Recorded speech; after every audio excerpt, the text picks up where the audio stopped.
সুপ্রিয় দর্শক, স্বাগত জানাচ্ছি আজকের সম্পাদকীয়তে। আমি তাজওয়ার মাহমিদ। জাতীয় সংসদ নির্বাচনের পাশাপাশি স্থানীয় সরকার নির্বাচনের প্রস্তুতিও চলছে। বুধবার প্রধান উপদেষ্টা ডক্টর মোহাম্মদ ইউনূসের বরাতে এমন কথা প্রথমবারের মতো জানা যায়। এরপর উপদেষ্টা মাহফুজ আলম বলেন, রাজনৈতিক দলগুলোর সঙ্গে আলোচনা করে স্থানীয় সরকার নির্বাচনের দিকে এগোনো যাবে। এরই ধারাবাহিকতায় জাতীয় নাগরিক কমিটিও আজকে বলেছে, সংসদ নির্বাচনের আগে স্থানীয় নির্বাচন চান তারা। এর বিপরীতমুখী অবস্থানে বিএনপি ও সমমনা দলগুলো। আমির খসরু মাহমুদ চৌধুরী বলছেন, স্থানীয় সরকার নির্বাচন করার অন্তর্বর্তী সরকারের দায়িত্ব নয়। অন্তর্বর্তী সরকারের দায়িত্ব জাতীয় নির্বাচন করে নির্বাচিত সরকারের হাতে ক্ষমতা হস্তান্তর করা। কদিন আগেও যেখানে বিতর্কের বিষয়বস্তু ছিল সংস্কার না নির্বাচন, সেখানে এখন বিতর্কে এসে দাঁড়িয়েছে জাতীয় নির্বাচন আগে না স্থানীয় নির্বাচন আগে। এমন সাম্প্রতিক রাজনীতি নিয়ে আজকের সম্পাদকীয়র বিষয় নির্ধারণ করা হয়েছে, নির্বাচন আগে পরের বিতর্ক। আর এ নিয়ে আলোচনার জন্য স্টুডিওতে উপস্থিত আছেন অ্যাডভোকেট সৈয়দা আসিফা আশরাফি পাপিয়া, সাবেক সংসদ সদস্য এবং বিএনপি নেত্রী। অপরদিকে আছেন তুহিন খান, সদস্য জাতীয় নাগরিক কমিটি। দর্শক, আপনারাও এই আলোচনায় অংশ নিতে পারেন। এজন্য আপনাদের ফোন করতে হবে টেলিভিশনে দেখানো নম্বরে। এছাড়া ফেসবুকের মাধ্যমে আপনাদের মন্তব্য পাঠাতে পারেন আমাদেরকে। আলোচনার শুরুতে জানিয়ে দেব এখনকার প্রধান শিরোনামগুলো। নির্বাচন দিলেই কেটে যাবে সংকট, বললেন মির্জা ফখরুল। নির্বাচিত সরকারের কাছে ক্ষমতা হস্তান্তরে শিগগিরই আসছে ভোটের রোডম্যাপ, জানালেন পররাষ্ট্র উপদেষ্টা। সংস্কার কমিশনের প্রতিবেদন পেলে দলগুলোর নিবন্ধন নিয়ে পরিকল্পনার ইঙ্গিত সিইসির। ভোটে অনিয়ম ঠেকাতে ইসিকে বিচারিক ক্ষমতা দেওয়ার পরামর্শ বিশ্লেষকদের। লন্ডন ক্লিনিকে চিকিৎসাধীন বেগম খালেদা জিয়ার শারীরিক অবস্থা স্থিতিশীল। ব্রিফিংয়ে ব্যক্তিগত চিকিৎসক। সন্তান ও নাতনিদের কাছে পেয়ে প্রফুল্ল বিএনপি চেয়ারপারসন। শতাধিক পণ্যে শুল্ক কর বাড়ায় জীবনযাত্রায় আবারও ধাক্কা। দ্রুত প্রত্যাহার দাবি জাতীয় নাগরিক কমিটির। সরকারের ওপর আস্থা কমবে মানুষের, বললেন রিজভী। দ্বিতীয় বোলিং অ্যাকশন পরীক্ষায়ও ব্যর্থ সাকিব আল হাসান। বল করতে পারবেন না আন্তর্জাতিক ক্রিকেটে। তৃতীয়বারের পাশ করলে উঠবে নিষেধাজ্ঞা। খেলা হচ্ছে না চ্যাম্পিয়ন্স ট্রফিতে।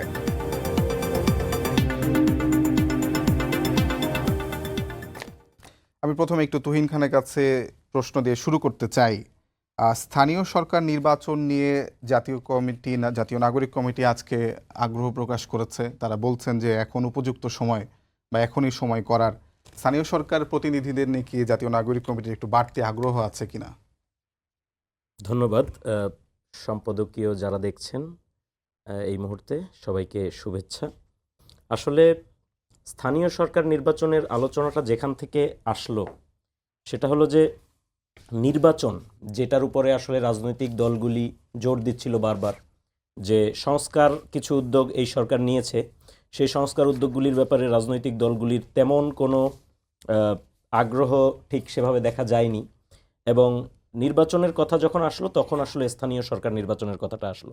এখন দেখেন যে এই যে অন্তর্বর্তীকালীন সরকারটা আছে, আমরা জানি যে নির্বাচন কমিশন সংস্কারের একটা কমিটি হয়েছে। তারা নানান ধরনের তারা সেখানে পরামর্শ দিয়েছে। সেগুলি বাস্তবায়ন করা বা কোনগুলি বাস্তবায়ন হবে না হবে সেটার ভিত্তিতে একটা ইসি গঠিত হবে, যেটা হয়েছে।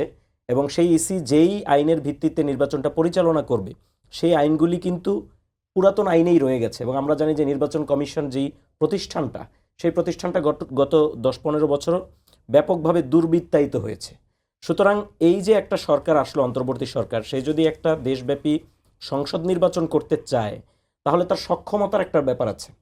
একটা বাংলাদেশের মতো একটা রাষ্ট্রে এখন এই মুহূর্তে ইলেকশন করার জন্য, সংসদ নির্বাচন, একটা সুষ্ঠু, নিরপেক্ষ এবং অংশগ্রহণমূলক একটি নির্বাচন করার জন্য ডেফিনেটলি যেই সক্ষমতা দরকার সেই সক্ষমতাটা অর্জন করার ব্যাপার আছে।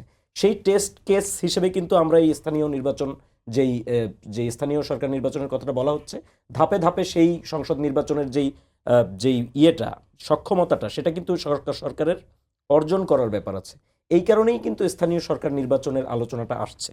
আমি যেটা মনে করি সেটা হলো যে স্থানীয় সরকার নির্বাচন, যেহেতু বিএনপি নির্বাচনের কথা বলছে বা অন্যান্য রাজনৈতিক দলগুলি নির্বাচনের কথা বলছে, সবাই যেহেতু একটা নির্বাচনমুখী আমেজের মধ্যে আছে, স্থানীয় সরকার নির্বাচনে আসলে সমস্যাটা কোথায় সেইটা আমার মনে হয় যে এটা স্পষ্ট না আর কি।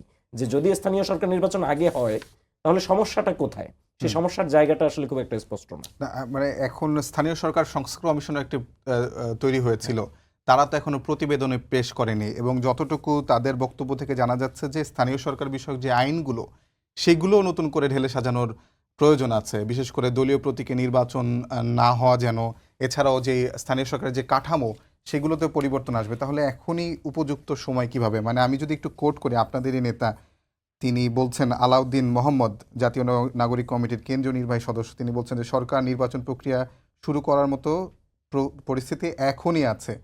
আগামী 2-3 মাসের মধ্যে সরকার তা শুরু করে যুগপৎভাবে স্থানীয় সরকার ও জাতীয় নির্বাচন প্রক্রিয়া চালাতে পারে।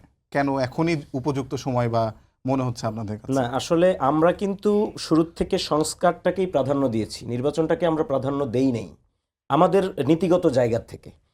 নির্বাচনটার আলাপটা আমরা কখন আসলাম, যখন আমরা দেখলাম যে সংস্কার, যেমন আপনি জানেন যে এখন যে ইসি গঠিত হয়েছে এবং সেই ইসি কিন্তু নির্বাচন সংস্কার যে কমিশন হয়েছে, নির্বাচন কমিশন, সংস্কার কমিশন, সেই কমিশনের রিপোর্টের আগেই কিন্তু এই ইসি গঠিত হয়েছে এবং তারা শপথও নিয়েছে তার আগেই। সুতরাং সেই জায়গাগুলি কেন হতে পারলো এটা আমাদের ভেবে দেখা দরকার। মানে সংস্কার, একটা কমিশন সংস্কার প্রস্তাবনা দেওয়ার আগেই ইসি গঠিত হয়ে গেল কিভাবে, এই কোশ্চেন কিন্তু আমরা তুলেছি। রাজনৈতিক চাপ ছিল অন্যান্য দলের? ডেফিনেটলি আমার ধারণা কোনো না কোনো চাপ তো ছিলই, সেটা রাজনৈতিক চাপ কিনা সেটা রাজনৈতিক নেতারা ভালো বলতে পারবেন। আমরা তো আসলে কি বলা যায় এটাকে, মানে আন্দাজে ঢিল ছোড়াটা উচিত হবে না, কিন্তু ডেফিনেটলি সরকারের উপরে কোনো না কোনো একটা চাপ থাকার কারণেই হয়তো সে এই ইসিটা গঠন করতে বাধ্য হয়েছে, নাহলে সরকারের তো সংস্কারের একটা প্ল্যান প্রোগ্রাম ছিল। আমরা কিন্তু নির্বাচনের কথাটা এখন বলছি সেই জায়গার থেকে, এবং স্থানীয় সরকার নির্বাচন যেটা বলা হলো যে হ্যাঁ আমরা স্বাগত জানাই যদি নির্বাচন সংস্কার কমিশনের রিপোর্ট, সংবিধান সংস্কার কমিশনের রিপোর্ট, সেগুলি সবকিছু বাস্তবায়ন করে বা সেগুলির প্রেক্ষিতে যদি পরবর্তীতে নির্বাচনের প্রস্তুতি নেয় সরকার, আমরা সেটাকে স্বাগত জানাই, সেটাতে কোনো সমস্যা নেই। আমি প্রশ্ন দিয়েই পাপিয়া আপা আপনার কাছে প্রশ্ন করতে চাই যে একটা টেস্ট কেস হিসেবে তারা বলতে যাচ্ছেন যে নির্বাচন কমিশন একটা টেস্ট কেস হিসেবে তারা স্থানীয় সরকার নির্বাচনকে আগে রোল ওভার করা বা রান করানোর চেষ্টা করতে যাচ্ছেন। আপনার কি এটা টেস্ট কেস না, হিসেবে এটা আপনার টেস্ট মনে কেস হয়? হিসেবে আমার মনে হয় না, এটা কালক্ষেপণ এবং একটু দীর্ঘমেয়াদী সময় পাওয়ার জন্য জাস্ট নিজ থেকে শুরু করতে চাচ্ছে। এই কারণে যেহেতু এই বর্তমান যে সরকার, এই সরকার যে আন্দোলনের মাধ্যমে রাষ্ট্রীয় ক্ষমতা অধিষ্ঠিত হয়েছে এবং দীর্ঘ 15 বছর অনির্বাচিত এবং জগদ্দল পাথরের মতো চেপে থাকা যে একটা অপশাসন মুক্ত বাংলাদেশ হয়েছে এবং 15 বছরের আন্দোলন কামিয়াব লক্ষ্যে, ছাত্র জনতার এই আগস্টের আন্দোলন যে একটা কামিয়াব লক্ষ্যে পৌঁছাতে সক্ষম হয়েছে, এদের রাজনৈতিক সংগঠন করারও আগ্রহ আছে এবং নির্বাচনে যাওয়ারও আগ্রহ আছে। এখন এগুলো নিয়ে মানুষের ভিতরে অনেক জিজ্ঞাস্য আছে যে ডক্টর ইউনূস সরকার রাষ্ট্রীয় ক্ষমতা আসার পরে যদি এখন একটা সংগঠন হয় তাহলে এটা কিংস পার্টি হবে না জনগণের পার্টি হবে, যে আন্দোলনের মাধ্যম দিয়ে একটা অপশাসন থেকে মুক্তি পেল দেশের মানুষ, এতে তখন এই সরকারের এই রাজনৈতিক সংগঠন তৈরি করতে গেলে এদের ভাবমূর্তি বৃদ্ধি পাবে না ভাবমূর্তি হ্রাস পাবে না কোনো বিতর্কে পড়বে, এরকম বিভিন্ন রকম জল্পনা কল্পনা, কথাবার্তা, আলাপ আলোচনা, গসিপ, শিক্ষিত মহল থেকে শুরু করে আপনি তৃণমূলের একটা গ্রামের চায়ের দোকানদার কাছে যাবেন, দোকানদারের ওখানে যে 8-10টা মানুষ বসে, তারাও কিন্তু একই টপিক হচ্ছে, একই আলোচনার বিষয়বস্তু কিন্তু একই, যে এদের উদ্দেশ্যটা কি, এরা কোন পথে যাচ্ছে এবং ইনাদের পথটা বাংলাদেশের 18 কোটি মানুষ এখন খুব নিখুঁতভাবে সিরিয়াসলি অবলোকন করছে ওনাদের পথ। নট অনলি দ্যাট, শুধু ওনারা না, সরকারও। জি, এনাদের সংগঠন যেটা করার এবং যে কমিটি, নাগরিক কমিটি টমিটি সব মিলায় সরকার, এখানে সরকারের ব্যাপার আছে, শুধু ওনাদের যে তা না।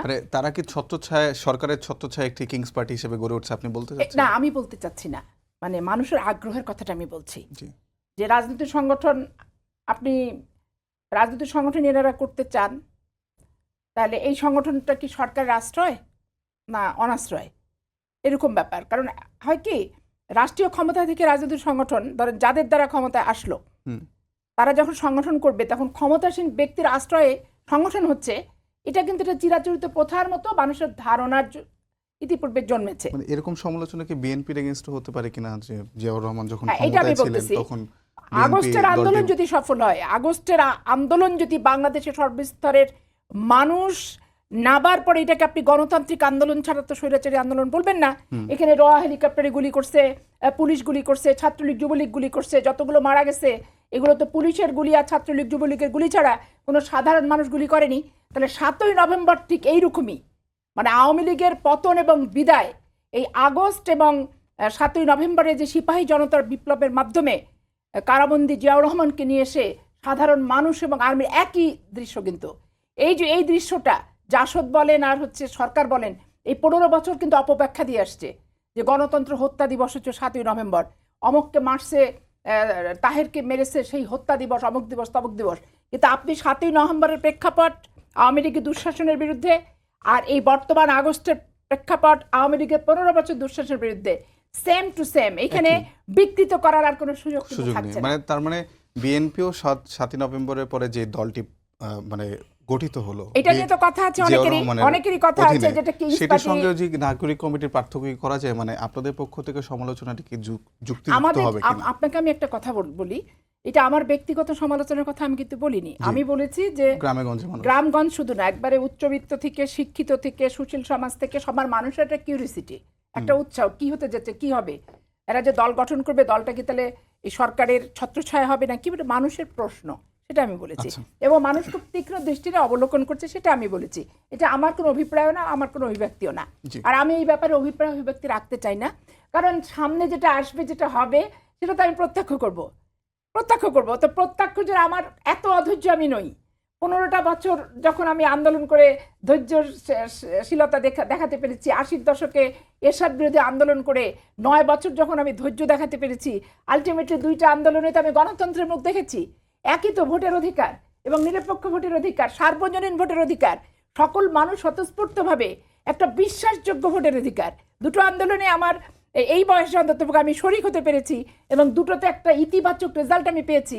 যেটা আমার জীবদ্দশা, আমি মনে করি আমি অনেক সৌভাগ্যবতী একটা রাজনৈতিক কর্মী, কি একটা বাংলাদেশের নাগরিক। দুটাতে আমি পজিটিভ রেজাল্ট দেখে কিন্তু আমি গেছি। আমি মানে হতাশা নিয়ে আমাকে পৃথিবী বিদায় হতে হয়নি, কি আমার প্রত্যাশিত বাংলাদেশে আমি দেখে যেতে পারলাম না এই বলে আমার জীবনের শেষ হয় নাই। এটা আমি মানে আল্লাহর কাছে আমি শুকরিয়া জ্ঞাপন করি। আমি বাংলাদেশের প্রেক্ষাপটে স্থানীয় সরকার নির্বাচন প্রসঙ্গে এখন স্থানীয় সরকার নির্বাচন আপনি যেটা আসছে, এটা কালক্ষেপণ মানে আমি মনে করছিলাম, আমার ব্যক্তিগত যেটা ধারণা ছিল যে যেহেতু উপদেষ্টা মণ্ডলীরা অনেকেই মামলার আসামি, অনেককেই রাত 9টায় 6 তলা পর্যন্ত ওঠা লাগছে, অনেক আজে বাজে কথা শোনা লাগছে, সারা জীবনে যেটা সম্মুখীন হওয়ার কথা ছিল না ডক্টর ইউনূসের, সেটার সম্মুখীন এই সরকার করেছে। অনেক অশালীন অসভ্য কথা, আমরা রাজনীতি করেছি, আমরা মোটা হয়ে গেছে, হজম করে ফেলি, আমাদের একরকম। কিন্তু ইনারা তো সে রাজনীতির সাথে সংশ্লিষ্ট না, এরা বিভিন্ন ইস্যু ভিত্তিক, বিষয় ভিত্তিক মানে বিশেষজ্ঞ এক একজন, কেউ পরিবেশের, কেউ আইনের, কেউ গ্রামীণ ব্যাংক একটা প্রতিষ্ঠানের, ঠিক আছে, কেউ অধিকারের, বিষয় ভিত্তিক সব। তো তাদেরকে যখন একটা অবৈধ সরকার, অনির্বাচিত সরকার রাজনৈতিক হেনস্থার স্বীকার করে, তখন তাদের ভিতরে যে প্রতিক্রিয়াটা, যে হচ্ছে ক্ষোভটা, যে বহিঃপ্রকাশটা, সেটা তো তাদেরকে যে করেছে হেনস্থা স্বীকার, দেশের মানুষ কিন্তু বহিঃপ্রকাশটা দেখাই দিছে, যেটা যথার্থ হয়নি তাদেরকে হেনস্থা স্বীকার করাটা। আজকে একটা বিশ্ববিদ্যালয়ের শিক্ষক, সে একটা সত্য কথা বলবে, নির্যাতিত সপক্ষে থাকবে, যারা নির্যাতন করেছে, নির্যাতনকারীর বিপক্ষে তার অবস্থান থাকবে, তার জন্য তার বাসায় পুলিশ যাবে কেন, এটা কিন্তু মানুষ মেনে নেয়নি। আসিফ নজরুলের বাসায় যখন পুলিশ গেছে, সে বাসায় যখন রাত্রে থাকতে পারছিল না, সেটা কিন্তু দেশের মানুষ মানেনি, তাই না? তো এখন যে পরিস্থিতি, সবচেয়ে সেন্সিটিভ জায়গায় আছে হচ্ছে বর্তমান সরকার আর এই নাগরিক কমিটির এদের সংগঠনটা, যারা এই যে বৈষম্যবিরোধী ছাত্র আন্দোলনের সাথে যারা জড়িত। এখন এমন অনেক সাংবিধানিক জটিলতা আছে, যেটা নির্বাচিত সরকার ছাড়া এই সরকারকে সারা বিশ্ব যদি অনুমোদন দেয়, পাশ করা সম্ভবপর না। সাংবিধানিক জটিলতা আছে তো, কিছু আছে না? তা এখন আগে হবে না পরে হবে। আমার কথা, আমি মনে করছি আমাদের সংস্কার কোথায় কি বিষয় করবে, এদের আগের থেকে একটা পরিকল্পনা আছে এবং গোছানো সাজানোই আছে। বিভিন্ন রাজনৈতিক সংগঠনকে ডাকবে, বসবে, 1 দফা হলে 10 দফা মত বিনিময় করবে, করে একটা সংস্কারের প্রস্তাব নিয়ে একবারে টেকসই, আধুনিক এবং বাংলাদেশের গণতন্ত্র, নির্বাচন, আইন, বিচার এবং শাসন বিভাগ নিয়ে 100 বছরে কেউ যাতে বৃদ্ধাঙ্গুলি প্রদর্শন করতে না পারে। ভারতে দেখা নির্বাচন হচ্ছে, বাক্স চলে যাচ্ছে, নির্বাচন কমিশনের প্রতি সবাই আস্থাশীল, কংগ্রেসের সোনিয়া বলেন, তৃণমূলের মমতা বলেন, আর ওই বিজেপির মোদীর দল বলেন, সবাই কিন্তু কিন্তু বাংলাদেশে তো সেটা না, কখনোই না। 50 বছরের ইতিহাসে স্বাধীনতা উত্তর বাংলাদেশে নির্বাচনের বিধি ব্যবস্থা, নির্বাচনের কাঠামোর প্রতি যতই নিরপেক্ষ নির্বাচন হোক, 90 নির্বাচন 100% নিরপেক্ষ, তারপরে স্থূল কারচুপির স্বপ্ন দেখেছে শেখ হাসিনা ওয়াজেদ, দেখেছে, এবং সেটা নিয়ে সে দেশি বিদেশি বিভিন্নভাবে প্রচার অপপ্রচার এবং অর্থবহ নির্বাচন নয় বলে অনেক কিছু চালিয়েছে। তা আমরা চাই একবারে নিরঙ্কুশ একটা নিরপেক্ষ অবাধ নির্বাচন। তো এইটা স্থানীয় নির্বাচনের পূর্বে সবার আগে জাতীয় নির্বাচনটা হয়ে গেলে বিতর্কটা কম হবে, কারণ স্থানীয় নির্বাচন সরকার গঠনের নির্বাচন না, জাতীয় নির্বাচন সরকার গঠনের নির্বাচন। অসংখ্য ধন্যবাদ আপা, আপনার কাছে আমি আবার আসবো।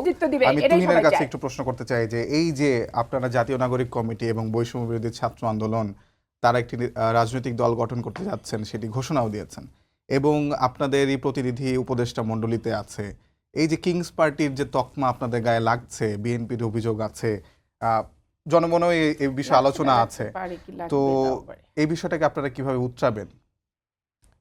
আসলে দেখেন, কিংস পার্টির যে ব্যাপারটা, এটা নিয়ে আমি এর আগেও বলেছি, আমাদের অনেক সদস্য বলেছেন, এবং জনগণের মধ্যেও কিন্তু এই আলোচনাগুলির চর্চা আছে। সেটা হলো, আপনার দেখেন যে কিংস পার্টি যে কথাটা বলা হচ্ছে, কিংস পার্টি তখনই হয় যখন, যেমন আমি উদাহরণ দিই, যেমন আপনি একটু আগে আপনাকে প্রশ্ন করলেন জিয়াউর রহমানের ব্যাপারে। জিয়াউর রহমান যখন পার্টি করেন তখন কিন্তু উনি দেশের নিরঙ্কুশ ক্ষমতাবান, একক ক্ষমতাবান ব্যক্তি। জিয়াউর রহমান তখন উনি তখন মার্শাল ল জারি করলেন ৭৫-এর পরে, এবং ৭৭ নাগাদ যখন উনি ইলেকশনের আগ পর্যন্তের কথা আমি বলছি, উনি কিন্তু ইলেকশনের আগ পর্যন্ত উনি নিরঙ্কুশ ক্ষমতাবান বাংলাদেশের ব্যক্তি ছিলেন, মার্শাল ল ছিল, এবং এরপরে সংসদ ইলেকশন যখন হলো তারপরেও কিন্তু উনিই নিরঙ্কুশ ক্ষমতাবান ব্যক্তি, এবং সেই নিরঙ্কুশ ক্ষমতাবান ব্যক্তিটি কিন্তু পরবর্তীতে রাজনীতি করেছিলেন, রাজনৈতিক দল গঠন করেছিলেন, যেটাকে আমি সাধুবাদ জানাই ব্যক্তিগতভাবে। কারণ জিয়াউর রহমান চাইলে পারতেন, তিনি মানে সামরিক শাসনেই দেশ চালাতে পারতেন, চাইলে রাজনীতির দিকে নাও যেতে চাইতে পারতেন। সেটা না করে উনি একটা জনগণের জন্য পার্টি করেছেন, হুইচ ইজ ভেরি গুড, যেটা সাধুবাদ জানানোর যোগ্য ব্যাপার বলে আমি মনে করি। যদি সেটা উনি তখন না বানাইতেন, তাহলে আওয়ামী বিরোধী একটা যে রাজনৈতিক শক্তি বা এই যে নতুন সময়ের চাহিদায় নতুন রাজনৈতিক দল, সেটা আসতো না। এখন এই গভর্নমেন্টের অবস্থাটা দেখেন, এই গভর্নমেন্টের নিরঙ্কুশ ক্ষমতাবান ব্যক্তিটি কে, এটি আইডেন্টিফাই কেউ করতে পারছে কিনা আমি জানি না। আপনারা না, নিরঙ্কুশ ক্ষমতাবান যদি আপনি আমাদেরকে বলেন, আমরা যদি নিরঙ্কুশ ক্ষমতাবান হতাম, তাহলে তো আমরা, যেমন ধরেন সাপোজ আমি উদাহরণ দিই, যেমন ধরেন আমরা যদি নিরঙ্কুশ ক্ষমতাবান হতাম, তাহলে কিন্তু এই যে বারবার আপনি প্রোক্লেমেশন ইস্যুটা দেখেন, আপনি সংস্কার ইস্যু দেখেন, আমরা যদি নিরঙ্কুশ ক্ষমতাবান হতাম, তাহলে তো আমরা আমাদের নিরঙ্কুশ ক্ষমতা প্রয়োগ করে সেই জায়গাগুলিতে কিন্তু আমরা ছাড় দিতাম না, বা সেই জায়গাগুলির ক্ষেত্রে আমরা কিন্তু ন্যাশনাল কনসেনসাসের কথাটা আমলে নিতাম না, আমরা সেটা চাপিয়ে দিতাম। যদি নিরঙ্কুশ ক্ষমতাবান আমরা হতাম, এবং আমাদের যদি সেই ক্ষমতা, আমরা যদি চিন্তা করতাম যে আমরা সেরকম নিরঙ্কুশ ক্ষমতা আমাদের হাতে নিব কোনো ধরনের ন্যাশনাল কনসেনসাস ছাড়া, তাহলে কিন্তু আমরা সেই কাজগুলি করতাম। আমরা কিন্তু সেটা করি নাই। যখন প্রোক্লেমেশনের ব্যাপারে আমরা দেখলাম যে একটা জাতীয় কনসেনসাস এখানে দরকার, তখন কিন্তু আমরা সেই জায়গায়, আপনি ইভেন দেখেন এই যে কি বলে রাষ্ট্রপতি ইস্যু, তারপরে সংবিধান ইস্যু, এই সমস্ত ইস্যুতে কিন্তু রাজনৈতিক দলগুলি, অনেক রাজনৈতিক দল, তারা কিন্তু এখানে বিরোধিতা করছেন, ভিন্নমত জানাচ্ছেন, এবং সেই ভিন্ন মতের কারণে কিন্তু সেই জায়গাগুলিতে আমরা যদি একদম নিরঙ্কুশ ক্ষমতাবান যদি আমরা হতাম, তাহলে তো তারা এই জায়গাগুলি পেতেন না, এই জানানোর জায়গাটা তাদের থাকতো না, বা জানাইলেও আমরা সেটা হয়তো অত আমলে নিত না সরকার, যদি এই সরকারে আমরা সংখ্যাগরিষ্ঠ বা নিরঙ্কুশ থাকতাম। সুতরাং সেই জায়গার থেকে, এবং আপনি আরও দেখেন যে এই গভর্নমেন্টের যেই অনেক যারা আছেন উপদেষ্টা, এই উপদেষ্টারা, যেমন আপনি দেখেন আসিফ নজরুল সাহেব অনেক আগে বলেছেন নির্বাচনের গাড়ি চলা শুরু করেছে, আজকে না গতকালকে তৌহিদ সাহেব বললেন, পররাষ্ট্র উপদেষ্টা যিনি, যে নির্বাচন এটা।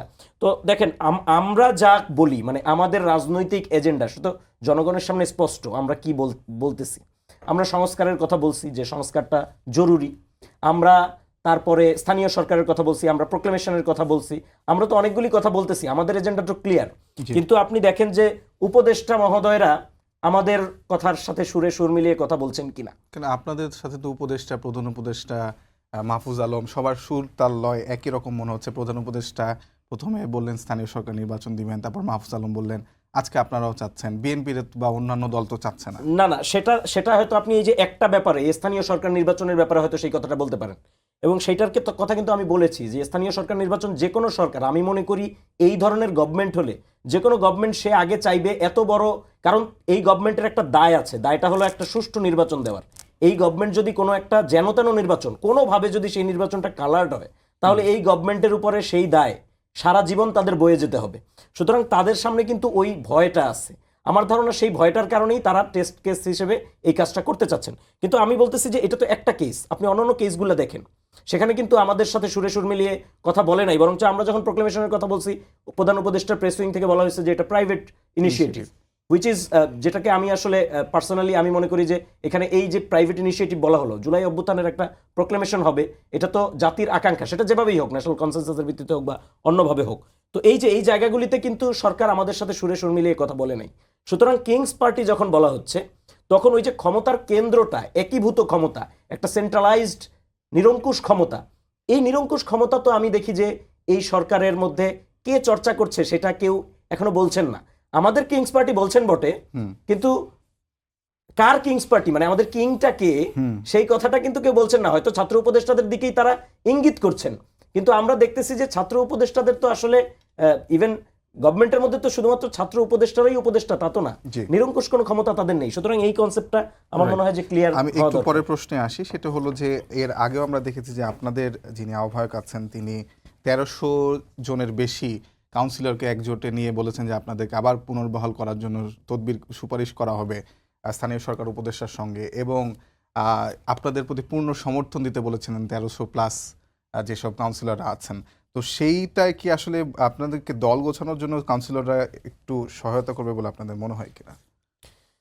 না দেখেন, এই যে যেই কাউন্সিলরদের যে ইস্যুটা, সেটা কিন্তু এই মুহূর্তে সেটা আলোচনা কি পর্যায়ে আছে সেটা সবাই জানেন, সেটা সবাই জানে। এটা কাউন্সিলর এটা বলার পরে যখন এই ঘোষণাটা আসলো, তারপরে কিন্তু সেই কাউন্সিলরদের নিয়ে কথা হয়েছে। সেখানে যিনি আহ্বায়ক নাসিরুদ্দিন পাটোয়ারি তিনি কিন্তু তার ব্যাখ্যাটা দিয়েছেন যে এখানে কাউন্সিলরদের কথা বলা হয়েছে যেই কাউন্সিলররা জুলাই অভ্যুত্থানের পক্ষে ছিলেন কিংবা যারা ফ্যাসিস্টদের দোসর ছিলেন না, এই ধরনের কাউন্সিলরদের কথা উনি বলেছেন। এখন প্রশ্ন আসে যে তাহলে সার্টিফিকেটটা কে দিচ্ছে? আপনি সার্টিফিকেট দিচ্ছেন কিনা যে কে জুলাই অভ্যুত্থানের পক্ষে ছিলেন বিপক্ষে ছিলেন? এখন দেখেন, এইটা নিয়ে আলোচনা চলতে পারে, কিন্তু আমরা কিন্তু জুলাই অভ্যুত্থানের পরে এই ধরনের দেখেছি, এই ধরনের দৃষ্টান্ত আমরা দেখেছি যে মেয়র, চিটাগংয়ের মেয়র যিনি, তিনি আগে মামলার রিট করছিলেন, উনি কিন্তু পরবর্তীতে বহাল হয়েছেন সেই মামলার রিটে। এবং আপনি জানেন যে কাউন্সিলরদের মধ্যে 10 জন কাউন্সিলর কিন্তু পরবর্তীতে কোনো এক এলাকার 10 জন কাউন্সিলর তারা কিন্তু পুনর্বহাল হয়েছেন তাদের আগের যেই রিট, সেই রিটের ভিত্তিতে।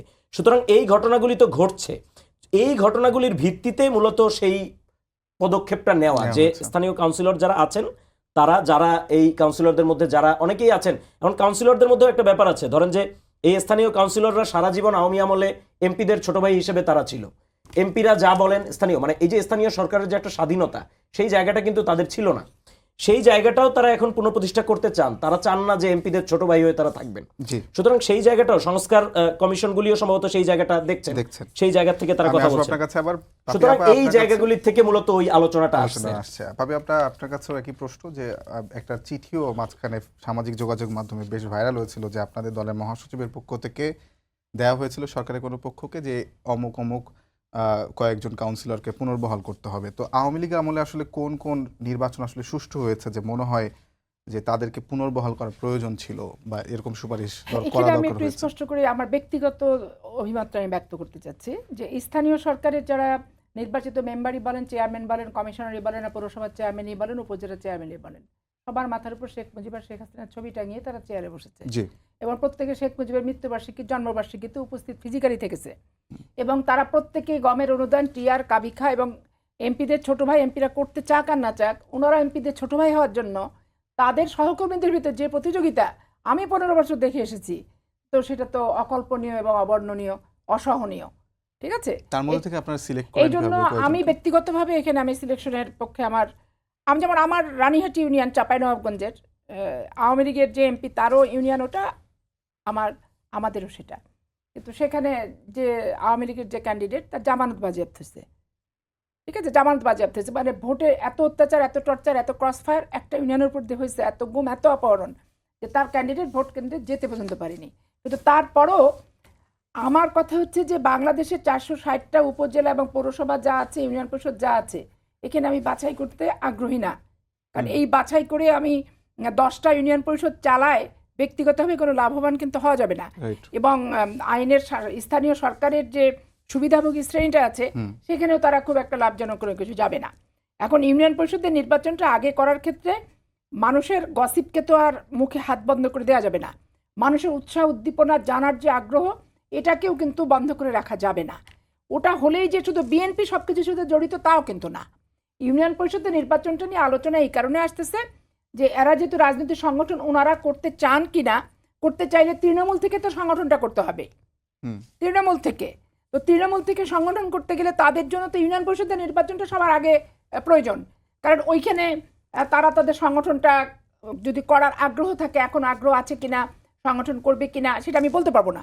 তো মানুষের কিউরিয়াসিটি থেকে, আলাপ আলোচনা থেকে আমি যেটা পেয়েছি, আমাদেরকে প্রশ্ন করে যে ওনারা ইউনিয়ন পরিষদটা কেন চায়। ওনারা একটা সারা বাংলাদেশে আন্দোলনে লক্ষ লক্ষ কোটি কোটি লোক গেছে, সেটা ঠিক আছে, হাজার হাজার মানুষ ক্ষতিগ্রস্ত হয়েছে, গুলিবিদ্ধ হয়েছে, চোখ হারাইছে, হাত হারাইছে, পা হারাইছে, সেটা ঠিক আছে, মানুষের আত্মাহুতি দিয়েছে, সেটাও ঠিক আছে, এগুলো নিয়ে তো কোনো বিতর্ক কিছু নাই। কিন্তু ইউনিয়ন পরিষদের তৃণমূলের সংগঠন করতে গেলে তো লোক দরকার। একবার ইউনিয়ন ভিত্তিক যে মানুষ আছে পূর্বের থেকে রেডি করা সংগঠন করার জন্য রেডিমেড ভাবে পাবে সেটা তো না। তারা যদি সংগঠন ওনারা করতে চান, তাহলে ওনাদের সংগঠনটা যদি ইউনিয়ন পরিষদের নির্বাচন আগে করলে ওখানে একটা নেতৃত্ব বাছাই প্রক্রিয়া, কিংবা যারা নির্বাচিত হবে কি যারা হারবে, এখানে একটা পক্ষকে তারা নিয়ে তাদের দলের সপক্ষে যেই দলটি তারা ওনারা করবেন কাজ করাতে পারবেন কি পারবেন না, এরকম কোনো অভিপ্রায় নিয়েই মানুষের কিউরিসিটি এটা কেন্দ্রীয় পর্যায়ে রাজনীতির কোনো আলোচনা কিন্তু না। মানুষের উৎসাহ, বিভিন্ন রকম উৎসাহ, এটাই সেটা উৎসাহের একটা অংশ। আচ্ছা, এটা এই ইউনিয়ন পরিষদ নির্বাচনটা কেন আগে দিচ্ছে, তাহলে ওনারা সংগঠন করতে চাইলে তৃণমূলের নেতৃত্ব দরকার, যার নেতৃত্ব অন্তত পক্ষে তৃণমূলে একটা সংগঠন হলে সেটার পরিবেশ পরিস্থিতি দেখে তারপরে তো করবে। এরকমও গসিপ আছে যে ওনারা আগে ডাকসু ছাত্র কলেজ ছাত্র সংসদ নির্বাচন দিবে, সেখান থেকে ভিপিজিএস করে নেতৃত্ব বের করে নিয়ে আসবে, ছাত্রদল তো সব ক্যাম্পাসে আছে, না বের করে নিয়ে আসবে, এরকম গসিপ তো আছে। গসিপের সাথে আপনার সব বাস্তবতার যে মিলবে তা না, আর গসিপের সাথে বিএনপি সহ অন্যান্য রাজনৈতিক সংগঠন যে একবারে ইনভলভ তাও কিন্তু না। কিন্তু আপনি তো গসিপ মুক্ত বাংলাদেশ তৈরি করতে পারবেন না, মানুষের উৎসাহ উদ্দীপনা মুক্ত বাংলাদেশ আপনি পাবেন না। মানে বাংলাদেশের মানুষ খেতে পাক আর না পাক, একটা বিড়িতে সুকটান দিয়ে একটা ঘুমের আগে একটু রাজনৈতিক খবর টবর পেয়ে কিন্তু ঘুমটা শান্তির হবে না অশান্তির হবে নির্ধারণ করার একটা দীর্ঘদিনের ধারাবাহিকতা, নাকি এই ধারাবাহিকতা থেকে বের করার আমি আবার আসবো। তার আগে তুহিনের কাছে আমি একটু প্রশ্ন করতে চাই যে আপনাদের আহ্বায়ক যিনি নাসিরউদ্দিন পাটোয়ারি, তিনি আজকে বলেছেন যে কোনো দল ছলচাতুরি করে ক্ষমতায় আসতে চাইলে সফল হতে দেয়া হবে না। কোন দল আসলে ছলচাতুরি করে ক্ষমতায় আসতে চায়? না, এটা ছলচাতুরি করে যেই আসতে চাক, এখানে আমার মনে হয় যে কোনো দলকে টার্গেট করে বা উদ্দেশ্য করে বক্তব্য দেওয়া উচিত হবে না। মানে ছলচাতুরি তো অনেকেই করতে চাইতে পারে, বাংলাদেশে রাজনীতিতে ছলচাতুরির তো অনেক ইতিহাস আছে। এখন কি ধরনের ছলচাতুরি হতে পারে আপনার মনে হয়? এবং সেটা অনেক ধরনের ছলচাতুরি হতে পারে। ধরেন যখন এইরকম একটা সরকার থাকে দেশে, 1/11-এর সময়ও কিন্তু আমরা এক ধরনের ছলচাতুরি দেখেছি। মানে আপনি যদি দেখেন যে 1/11-এর সময়ে পরবর্তীতে যে নির্বাচনটা হলো 2009-এ আওয়ামী লীগ ক্ষমতায় আসলো, সে সময়ও কিন্তু এবং পরবর্তীতে কিন্তু এগুলো নিয়ে কথাবার্তা, অনেক ধরনের কথাবার্তা আছে, সেই নির্বাচন নিয়েও অনেক ধরনের কথাবার্তা আছে যে সেই নির্বাচনে কী ধরনের ইঞ্জিনিয়ারিং হয়েছিল বা কি হয়েছিল সেখানে, সেগুলি নিয়ে কিন্তু অনেক ধরনের কথাবার্তা, যেটা আপা বললেন গসিপ, অনেক ধরনের কথাবার্তা আছে। তো এই কথাবার্তাগুলি আবার নতুন করে আসছে, কারণ যখন এইরকম একটা সরকার থাকে দেশে, তখন কিন্তু নির্বাচন নিয়ে সবাই যার যার জায়গা থেকে ছলচাতুরি বা বিভিন্ন ধরনের কৌশল অবলম্বন করতে পারে।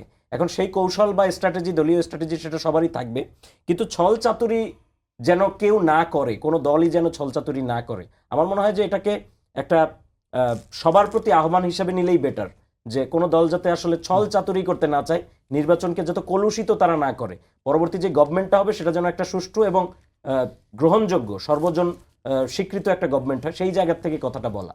অসংখ্য ধন্যবাদ। পাপি আপা, আপনার কাছে আমার একটা বিষয়কে কেন্দ্র করে 3টি প্রশ্ন আছে। সেটি হলো যে মুন্সিগঞ্জে যুবদল নেতাকে থানা থেকে ছিনতাই করা হয়েছে এবং আজকে তার প্রতিবাদে বৈষম্যবিরোধী ছাত্র আন্দোলন মহাসড়ক অবরোধ করেছিল এবং পরবর্তীতে পুলিশ যুবদল নেতাদের বিরুদ্ধে মামলা করেছে। যুবদলের আসলে এখন বা বিএনপির আসলে নেতাকর্মীদের এখন কি প্রয়োজন হচ্ছে যে মানে থানা থেকে তাদের কর্মী ছিনতাই করা? কারণ এখন তো আওয়ামী লীগ নাই দেশে, তাদের তো আপনাদের যে বড় বিরোধী দল তারা তো নাই, এখন কেন এটা প্রয়োজন হচ্ছে? আচ্ছা, এটা এখন আমি স্পেসিফিক জানি না মানে যে কি কারণে হচ্ছে তার মামলাটা। মারামারি মামলা হয়েছিল কবে, কত সালে? এই বছরই নভেম্বর, গত বছর নভেম্বর। গত বছর নভেম্বর, মানে ওই যে আওয়ামী লীগের আমলের মামলা। না না না, 2024 ও 2024 নভেম্বরে মামলা। এখন মামলাতে তো আসলে দেখুন আমার নামে 50টা মামলা।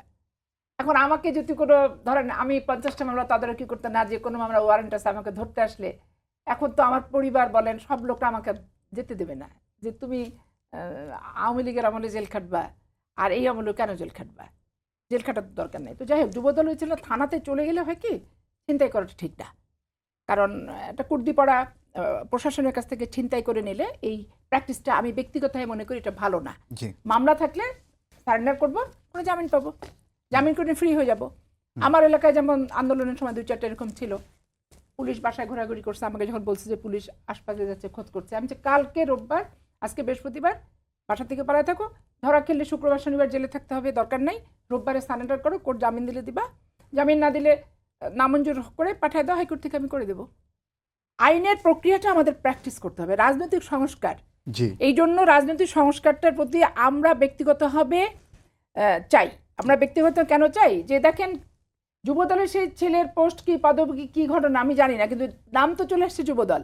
যুবদল তখন চলে আসবে, আমি পাপিয়া থেকে শুরু করে ফখরুল ইসলাম আলমগীর পর্যন্ত তাকে জবাবদিহি কিন্তু করতে হবে, আপনার দলের ছেলে কেন ছিনতাই হলো। আরেকটু আপনাকে যদি বলি যে শুধুমাত্র যে ছিনতাই করা তা না, মানে থানায় ঢুকে ওসির যে রুম সেটা ভাঙচুর করা হয়েছে, একরকম মানে থানায় যারা ছিল মানে আওয়ামী আমলে আমরা যেমনটা দেখতাম তেমন এক ধরনের ঘটনা ঘটেছে। আমি দৃঢ়ভাবে বিশ্বাস করি এই ঘটনা কেন্দ্রের নলেজে অবশ্যই গেছে এবং যাবে, এবং দেখবেন তাৎক্ষণিক সিদ্ধান্ত নেবে।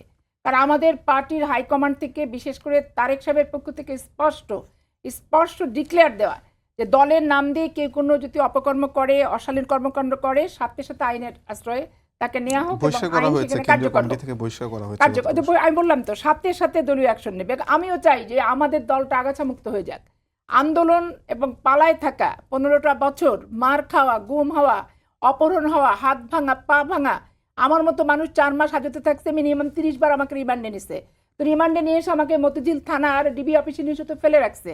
একটা মহিলা মানুষ রোজার সময় নামাজ নাই, গোসল নাই, বাথরুম নাই, খাওয়া নাই, সেহরি নাই, ইফতারি নাই, এইভাবে যে বিপ্লব হারুনেরা যে কীর্তিগুলা করছে, মেহেদি হাসানরা যে কীর্তিগুলা করছে, তো এগুলা তো স্বাভাবিক কোনো প্রক্রিয়ার ভিতরে পড়ে না। তো তারপরে ধরেন আমার আন্দোলনে আসলো, মিছিলে আসলো, মিটিংয়ে আসলো বিরোধী দল, আপনি বাছাই করবেন কি, যাচাই করবেন কি, কমিটির কেন্দ্রীয় নেতারা সব জেলখানায়, একটা মিছিল যুবদলের ডাকলো, যারা আসলো আমি সেটাকে চিনলাম, এখন তার পোস্ট পদবি কি যুবদল, মিছিল দেখছি 5 দিন যুবদলের ছেলে, মিছিল মিটিংয়ে তো মানুষ অপ্রতিরোধ হয়ে যায়। এই যে বাচ্চারা মিছিলে গেছে, বাচ্চারা মানে ছাত্রদের কথা বলবো, তো তাদের সাথে তো বাবা মাও গেছে, এখন তো 10টা করে বাচ্চা হয় না, 2টো করে বাচ্চা হয়, 1টা করে বাচ্চা হয়, তো বাচ্চা নিরাপত্তার খাতিরে তো বাবা মারা হয়, পানি নাই, টিস্যু, নাহলে বাচ্চার প্রোটেকশনের একটু সুযোগ সুবিধার ব্যবস্থা করে নিয়েই কিন্তু গেছে। তো যতগুলি ছাত্র ততগুলি তার অভিভাবক, তাহলে অবস্থাটা কি, এটা গণ আন্দোলন। এই আন্দোলন তো শুধু ছাত্রদের আন্দোলন আপনি বলতে পারবেন না, গণমানুষের একটা বিপ্লব, গণমানুষের একটা বহিঃপ্রকাশ। তো গণমানুষের বহিঃপ্রকাশের কারণেই কিন্তু শেখ হাসিনা দেশ ছেড়ে পালাতে বাধ্য হলো। কিন্তু এত নিরাপদে দেশ ছাড়লো, আমার দুঃখ থেকে গেল, কারণ দেশকে নিরাপত্তাহীনতায় ভেঙে ওনার এত নিরাপত্তা সহকারে কিভাবে গেলেন, এটা অদূর ভবিষ্যতে কিন্তু এটা আলোচনার দাবিদার, এবং এটা নিয়ে অনুসন্ধান করার প্রয়োজন আছে বলে আমি মনে করি। অসংখ্য ধন্যবাদ। আপনার কাছে শেষ প্রশ্ন এই বিষয়ে, যে পুলিশের কাছ থেকে যে ছিনতাই করা হলো আসামি, এর ফলে বৈষম্য বিরোধী ছাত্র আন্দোলনের যারা মুন্সিগঞ্জ শাখার ছাত্র তারা সড়ক অবরোধ করলো, পরবর্তীতে পুলিশ অ্যাকশন নিতে পুলিশ মামলা করলো। এই ঘটনার প্রেক্ষিতে কি এমন দাঁড়াচ্ছে যে আসলে ছাত্ররা সবসময় আপনাদেরকে পথ দেখাবে, কিংবা ছাত্ররা একটা দাবি করবে, সেটার পরবর্তীতে আপনারা দলীয় কমান্ড থেকে সিদ্ধান্ত নেবেন? পুলিশ মামলা নিতে বাধ্য করলো, মানে পুলিশ মামলা নিল, পরে প্রথমে আসামি ছিনতাই ছেড়ে দিল, তারপরে যুবদলের 30 জন বা 31 জনের বিরুদ্ধে মামলা করেছে। তো এই বিষয়টাকে এমন দাঁড়াচ্ছে যে বৈষম্য বিরোধী ছাত্র আন্দোলন বা জাতীয় নাগরিক কমিটির সঙ্গে আপনাদের একটা দূরত্ব তৈরি হয়েছে। আমার ব্যক্তিগত অভিমত হচ্ছে যে দুটো জিনিসই নিয়ন্ত্রণে আনতে হবে।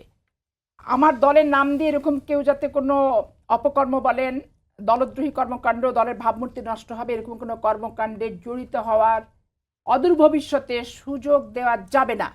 এই মর্মে শুধুমাত্র চিঠি দিয়ে, ঘোষণা দিয়ে, বিবৃতি দিয়ে, প্রেস নোট দেওয়া হবে না, প্রত্যেকটা ইউনিটকে নাম ধরে ধরে চিঠি দিতে হবে, এবং এগুলো কর্মী সভার মাধ্যমে আমাদের 31 দফা নিয়ে যেভাবে বিভাগ থেকে শুরু করে জেলা পর্যায় পর্যন্ত যাচ্ছে, দলের শৃঙ্খলা রক্ষার এই বিষয়গুলি একবারে ব্যাপক হারে ছড়ায় দিয়ে মোটিভেশনটা করতে হবে। মোটিভেশনটা করতে গেলে বাংলাদেশে যে 15 বছরের ট্রেন্ড আওয়ামী লীগ রেখে গেছে, আপনি একটা তৃণমূলের কর্মীকে ওখান থেকে নিয়ন্ত্রণ করতে গেলে আপনাকে যে কথাটা শুনতে হয়, আমাকে যেমন বলেছে যে ওএমএস এর ওই যে 10 টাকা কেজি চাল, ওএমএস এর যারা লাইন দিয়ে ট্রাক থেকে চাল নেয়, চাঁপাইনবাবগঞ্জের DC Jamaat Islam, open to all জামাতও বলে, ওনার অ্যাক্টিভিটিও তাই। তো ওএমএস এর তালিকাগুলো পর্যন্ত জামাত যেভাবে করে দিচ্ছে সেভাবে নিছে। অন্ধকল্যাণ সমিতি সেখানেও জামাতের নেতাদেরকে দিয়ে পুনর্বাসন। বিভিন্ন শিক্ষা প্রতিষ্ঠানের প্রেসিডেন্ট সেক্রেটারি ডিসি সাহেবরা যেহেতু পদাধিকার বলে প্রেসিডেন্ট, উনি জামাত যা বলছে উনি তাই করছেন। তা এখন এই যে মানুষের অভিপ্রায়, আমি আওয়ামী লীগ ছেড়ে তো জামাত ডিসি চাই না, আমি আওয়ামী লীগের এসপি বাদ দিয়ে তো বিএনপির এসপি আমি চাই না, আমি কোনো দলের এসপি ডিসি আমি চোখেই দেখতে চাই না। আর প্রশাসক হবে জনগণের, দেশের, রাষ্ট্রের কল্যাণে এবং সকল মানুষের প্রয়োজনের, কোনো ব্যক্তির না, কোনো দলের না, কোনো গোষ্ঠীর না। এটা আমাদেরও যেমন সংশোধনের প্রয়োজন আছে, আবার সমন্বয়ক যারা আছেন ওনাদের যে বৈষম্য বিরোধী ছাত্র আন্দোলন আছে এনাদেরকেও চিন্তা করতে হবে যে সব কিছু নিয়ে মিছিল করতে গেলে রাস্তায় যানজট হবে, মানুষ বিরক্ত হবে, যে একটাকে মিছিল করে 15 বছর পর তাড়ালাম, আবার তোমরা মিছিল করে আর কত আমাদের জীবনটা নামে শেষ অসংখ্য করবা। ধন্যবাদ। এতে মানুষের মনে একটা অশান্তি আসবে। অসংখ্য ধন্যবাদ। আমাদের তুহিন খান, রাজনীতি আপনার কাছে অশান্তি দূর করার আমার রাজনীতি। প্রশ্ন, এই যে আপনারা যে সংস্কারের দাবি তুলছেন, আপা একটি দলের কথা বললেন যে সেই দলের কর্মীরা বিভিন্ন জায়গায় ডিসিএসপি নিয়োগ করছে, আপনারা যে প্রেশার গ্রুপ হিসেবে কাজ করার দাবি করেন সেখানে আপনারা কি প্রেশার দিচ্ছেন সরকারের কাছে? মানে যদি দলীয়ভাবে আবার এসপিডিসি নিয়োগ হয়, সরকারি কর্মকর্তা নিয়োগ হয় বিভিন্ন জায়গায়, সেখানে আপনাদের প্রেশার কি? না দেখেন, এই যে দলীয় যেই কথাটা আসছে বিভিন্ন জায়গায় এসপিডিসি, ইভেন শুধু এসপিডিসি না, আরও বিভিন্ন জায়গায় মন্ত্রণালয়গুলিতে, সচিবালয়গুলিতে, সেই সমস্ত জায়গায়ও দলীয় ভিত্তিতে বা দলীয় নিক্তিতে এই পদায়ন বা দেওয়া হতে পারে। সমস্যাটা হলো যে এই জিনিসগুলি নিয়ে কোনো সুস্পষ্ট অভিযোগ আসছে না। আমরা সবাই বলছি, আপা জামাতে ইসলামের কথা বললেন, আবার বিএনপির কথাও আমরা শুনেছি দলীয় ভিত্তিতে পদায়ন, আমরা ইয়ের কথাও শুনেছি, আরও বিভিন্ন দলের কথা আমরা শুনেছি যে দলীয় ভিত্তিতে পদায়ন হচ্ছে বিভিন্ন জায়গায়। এখন দেখেন, বাংলাদেশের একটা মৌলিক সমস্যা আপনার এখানে প্রথমে আইডেন্টিফাই করতে হবে। সেই মৌলিক সমস্যাটা হলো কি, যে দেখেন আমাদের যে সচিবালয়, এই যে আমলাতন্ত্র, এই আমলাতন্ত্রে কিন্তু আমরা গত 15 বছর দেখেন এমনভাবে লেয়ারে লেয়ারে আমলা ঠিক করা, যে দলীয় আমলার বাইরে যে নির্দলীয় আমলা, সেই নির্দলীয় আমলাটা কারা এটা আমরা যখন খুঁজতে যাই তখন সার্চলাইট দিয়েও এদেরকে খুঁজে পাওয়া যায় না যে নির্দলীয় আমলা কারা। আবার আপনি দেখেন যে যেই পুলিশেরা, আপনি ইভেন এখন দেখতেছেন যেই পুলিশেরা আওয়ামী লীগ হয়েছিল গত 15 বছর বা গত 10 বছর, পুলিশ এবং অন্যান্য পেশাজীবী, এরা কিন্তু এখন ভোল পাল্টে কেউ বিএনপি, কেউ জামাত, কেউ নাগরিক কমিটি, কেউ এটা সেটা, এরকম কিন্তু অনেকে হওয়ার চেষ্টা করছে। তো এই যে জায়গাগুলি আমাদের পেশাজীবীদের প্রমোশনের জন্য বলেন, পদায়নের জন্য বলেন, এবং 15 বছর আওয়ামী লীগ যাওয়ার পরে তো অনেকের সুযোগ সৃষ্টি হয়েছে, তারা প্রত্যেকে যার ব্যক্তিগত ক্যাপাসিটিতে লবিং করছে। যার জামাত নেতার সাথে ভালো সম্পর্ক সে জামাত নেতার থ্রুতে লবিং করছে, যার বিএনপি নেতার সাথে ভালো সম্পর্ক সে বিএনপি নেতার থ্রুতে লবিং করছে। এই যে জায়গাগুলি, সুতরাং মানে এই যে দলীয় লবিং ছাড়া যে পদায়ন সম্ভব না, এটা আমাদের একটা কাঠামোগত সমস্যা।